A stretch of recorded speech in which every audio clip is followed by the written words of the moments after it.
Furthermore, in Islam, a woman even inherits.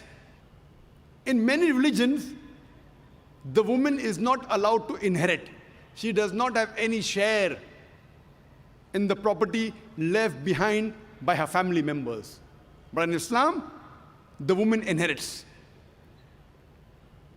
There are on many occasions where non-Muslims, they object and they say, fine, in Islam women do inherit, but why do they inherit half? Trying to say that Islam subjugates the woman. But if you analyze the logic behind it, you'll understand the wisdom of Allah subhanahu wa ta'ala, of our Creator, Almighty God. As I mentioned a few minutes earlier, in Islam, it is the man who bears the financial burden. Before woman is married, it is the father and the brother. After she's married, it is the husband and the son who looks after her lodging, boarding, clothing, and all financial aspects.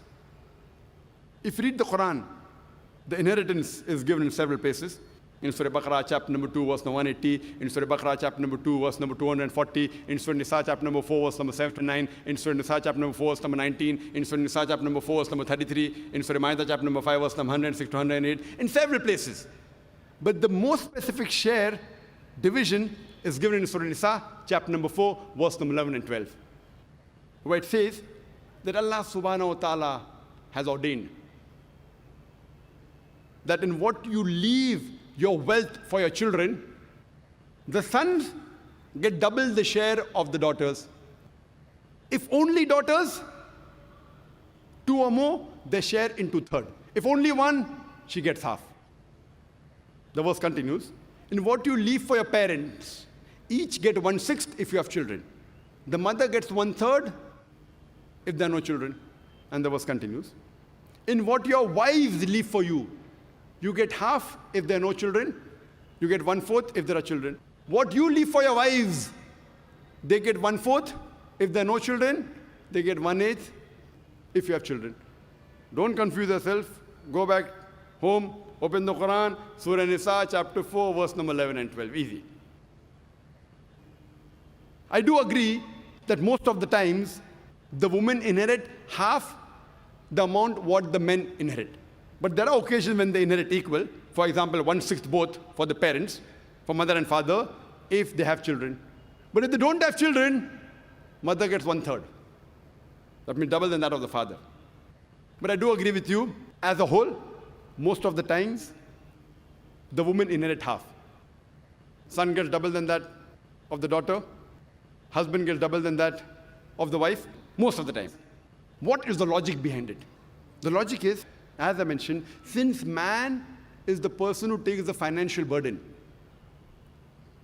and suppose there's a person who dies, and after giving the shares of the other people, if $150,000 or 150,000 rupees is balanced for the children, after giving the shares of the other relatives, if $150,000, 150,000 rupees is balanced, and that man has got one daughter and one son, the son will get $100,000 or 100,000 rupees, and the daughter will get $50,000 or 50,000 rupees. People will say, injustice.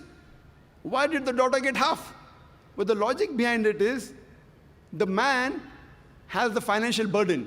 I'm asking a question, would you want to inherit $100,000 or 100,000 rupees and spend 80 or 90% of that, what you have inherited, on the family if you are a man? Or would you prefer inheriting $50,000 or 50,000 rupees and not spending a single penny or single paisa on the family?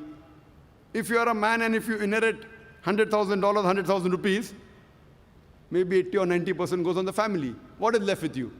10,000, 20,000 rupees or dollars. If you're a woman, you get $50,000 or 50,000 rupees, 100% you keep for yourself. So would you prefer inheriting 100,000 and keeping only 10, 20,000 with you, or would you prefer inheriting 50,000 and keeping everything with you? If Allah would have given equal amount to both, then I would have to give a talk on men's rights in Islam. When Allah has given the right, He's even equal. If He has put the financial burden on the men, He sees to it that the men get double. Otherwise, it will be injustice. And the Quran says in Surah Nisa, chapter number 4, verse number 40, Allah subhanahu wa ta'ala is never unjust in the least degree.